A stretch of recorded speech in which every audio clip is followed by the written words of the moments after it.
Hello everyone, কেমন আছো তোমরা সবাই?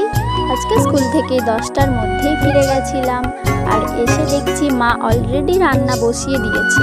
তাই আমি একটু সবজি কেটে দিচ্ছিলাম আর ভাত ফুটছে, তখন আমি উঠে এসেছি আঁশফল পাড়তে।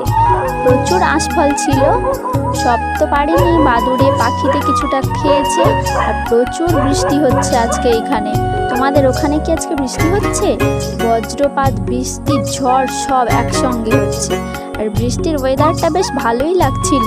তখন আমি আর মা বসে বসে সেই আঁশফলগুলো খাচ্ছি আর এই বৃষ্টির ওয়েদারটাকে উপভোগ করছিলাম। বেশ ভালোই লাগছিল। আর বৃষ্টির এই ওয়েদারে যা সমস্যা হয়, এই ড্রেনগুলো দেখো এত জল ভরে গিয়েছে, পাস হচ্ছে না। আর হাঁসেদের যে কি মজা, সন্ধে না হতে হতেই যে কারেন্ট টাটা বাই বাই করে দিয়েছে। স্কুল থেকে খাতা এনে যে খাতাগুলো সারবো তারও উপায় নেই।